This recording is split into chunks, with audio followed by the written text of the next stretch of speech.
Naku, napaka-weak nyo talaga, no? Ano ba mga kinakatakot nyo rito? Ang tagal ko na rito, oy! Alam ko na ang kalakaran sa opisinang to. Kung noong pa, di sana tanggal na ako. Narito pa ako dito, di ba?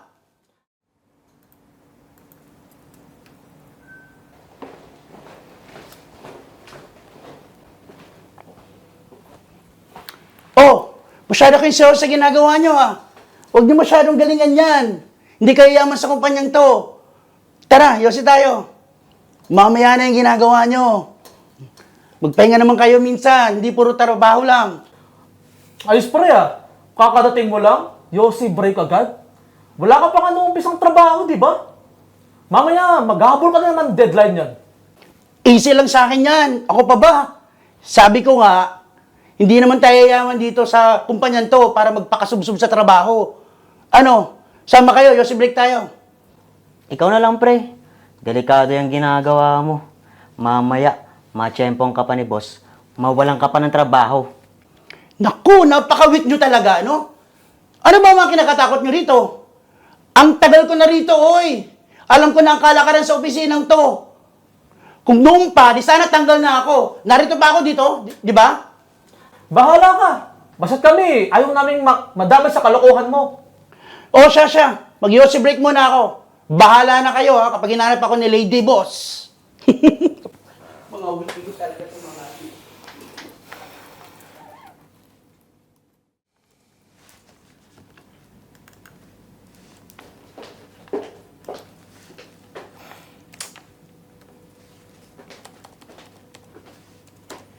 Good morning, guys.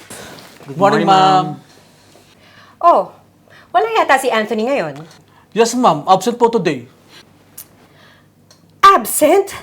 Ba't hindi wala ako na-inform hindi pala siya papasok today? I'm very disappointed. Akala nga namin, ma'am. Nagpaalam siya sa inyo. Ilang beses niya na ginagawa to.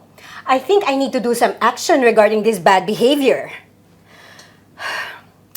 Sige na, bumalik na kayo sa trabaho ninyo. Salamat.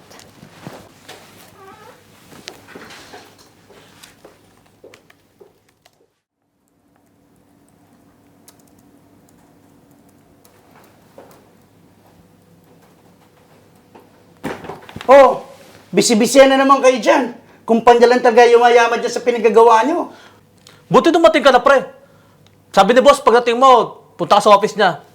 Bakit? Tukol ba ito dun sa promotion na sinasabi ko sa kanya? Sabi ko na nga, be. May good news ako ngayong araw sa pagpunta ko rito eh. Ang lakas ng kutob ko. Hindi pa nagkamali ang kutob ko. Good luck.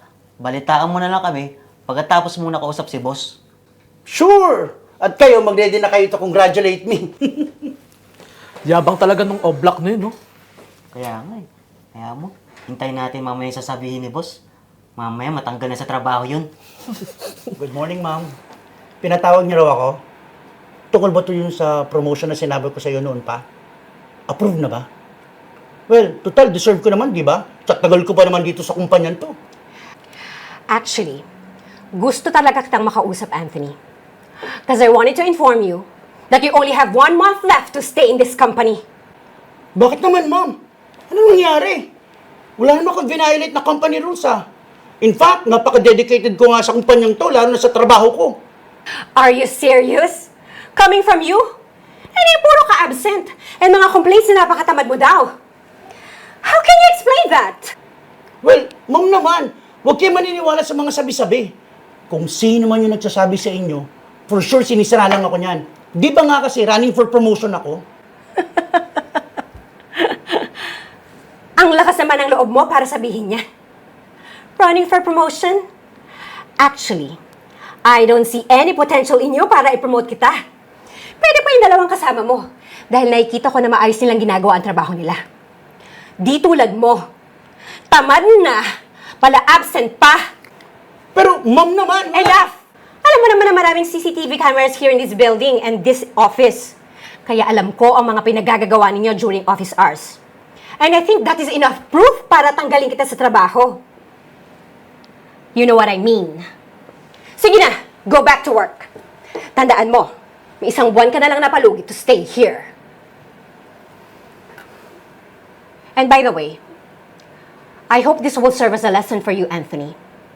Mahalin mo at gawin mo ng tama ang trabaho mo. Kung gusto mong magtagal o ma-promote. As simple as that.